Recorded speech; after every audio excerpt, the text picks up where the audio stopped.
പ്രവാസ ലോകത്തെ വാർത്തകൾ.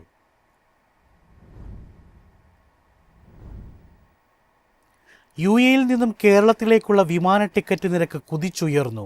45% വരെ ടിക്കറ്റ് നിരക്ക് ഉയർന്നതിനാൽ അവധി ആഘോഷിക്കാൻ നാട്ടിലേക്ക് പോകാനാകാതെ പ്രവാസികൾ പ്രതിസന്ധിയിൽ.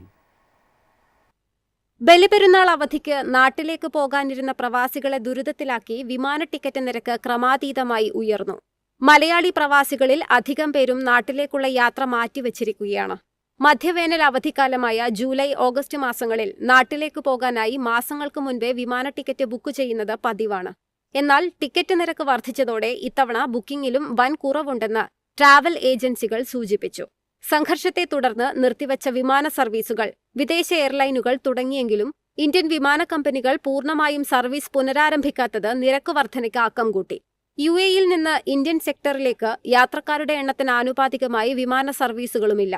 പശ്ചിമേഷ്യൻ യുദ്ധവും വിമാന ഇന്ധന വിലക്കയറ്റവും കാരണം ഫെബ്രുവരി, മാർച്ച് മാസങ്ങളിൽ പോലും ടിക്കറ്റ് നിരക്കുകൾ വളരെ ഉയർന്ന നിലയിലായിരുന്നു.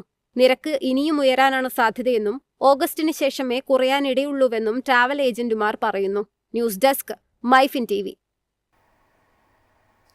ഇന്ത്യ ഉൾപ്പെടെ 40 രാജ്യങ്ങളിലെ പൗരന്മാർക്ക് വിസയില്ലാതെ ശ്രീലങ്ക സന്ദർശിക്കാം. രാജ്യത്ത് 30 ദിവസത്തേക്കുള്ള താമസത്തിനാണ് അനുമതി നൽകുന്നത്. ഇന്ത്യ ഉൾപ്പെടെ 40 രാജ്യങ്ങളിൽ നിന്നുള്ള വിനോദസഞ്ചാരികൾക്ക് ഇനി മുതൽ യാതൊരുവിധ ഫീസുമില്ലാതെ ഇലക്ട്രോണിക് ട്രാവൽ ഓതറൈസേഷൻ ശ്രീലങ്ക നൽകുന്നു. ഈ പുതിയ പരിഷ്കാരം ഇന്ന് 2026 മെയ് 25 മുതൽ പ്രാബല്യത്തിൽ വന്നു. 30 ദിവസം രാജ്യത്ത് തങ്ങാനാണ് അനുമതി നൽകുന്നത്. ഇലക്ട്രോണിക് യാത്രാനുമതി വഴി യാത്ര ചെയ്യാൻ യോഗ്യതയുള്ള വിനോദസഞ്ചാരികൾക്ക് ശ്രീലങ്കയിൽ പ്രവേശിക്കാൻ പ്രത്യേക വിസയുടെ ആവശ്യമില്ല.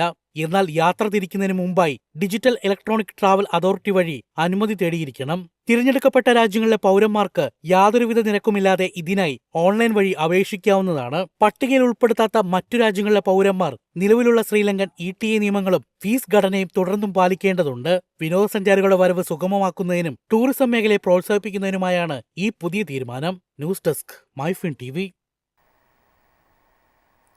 കുവൈറ്റിൽ പുതിയ ലേബർ ട്രാൻസ്ഫർ നിയമങ്ങൾ നടപ്പിലാക്കുന്നു. ഇനി മുതൽ 1 വർഷം പൂർത്തിയാകുന്നതിന് മുമ്പ് തൊഴിലാളികൾക്ക് മറ്റൊരു സ്പോൺസറിലേക്ക് മാറാൻ കഴിയും. തൊഴിലുടമകളുടെ അനാസ്ഥ, വ്യാജ അബ്സ്കോണ്ടിംഗ് കേസുകൾ, റെസിഡൻസി നടപടികളിലെ വൈകിപ്പിക്കൽ തുടങ്ങിയ പ്രശ്നങ്ങളിൽ നിന്ന് തൊഴിലാളികളെ സംരക്ഷിക്കാനാണ് കുവൈറ്റ് സർക്കാർ പുതിയ ലേബർ ട്രാൻസ്ഫർ നിയമ ഭേദഗതികൾ നടപ്പിലാക്കുന്നത്. പുതിയ നിയമപ്രകാരം 1 വർഷം പൂർത്തിയാകുന്നതിനു മുമ്പും പ്രത്യേക സാഹചര്യങ്ങളിൽ തൊഴിലാളികൾക്ക് മറ്റൊരു സ്പോൺസറിലേക്ക് മാറാൻ പബ്ലിക് അതോറിറ്റി ഫോർ മാൻപവർ അനുമതി നൽകും. തൊഴിലുടമയുടെ അനാസ്ഥ മൂലം ഇക്കാമയോ വർക്ക് പെർമിറ്റോ ലഭിക്കാത്തത്, കമ്പനിയുടെ ഫയൽ സസ്പെൻഡ് ചെയ്യപ്പെട്ടത്, വ്യാജ കേസ് നൽകിയത്, തൊഴിലാളിയുടെ അവകാശങ്ങൾ തടയാനുള്ള ശ്രമങ്ങൾ തുടങ്ങിയ സാഹചര്യങ്ങളിൽ തൊഴിലാളികൾക്ക് സംരക്ഷണം ലഭിക്കും. തൊഴിലാളികളുടെ അവകാശങ്ങൾ കൂടുതൽ ശക്തിപ്പെടുത്തുകയും അവരെ തൊഴിലുടമകളുടെ ചൂഷണത്തിൽ നിന്ന് രക്ഷപ്പെടുത്തുകയും ചെയ്യുന്നതിന് പുതിയ നിയമം സഹായിക്കും. News desk, MyFin TV. എളുപ്പത്തിൽ സമ്പാദ്യം വളർത്താം. ഇന്ന് തന്നെ മൈഫിൻ TV ആപ്പ് ഡൗൺലോഡ് ചെയ്യൂ.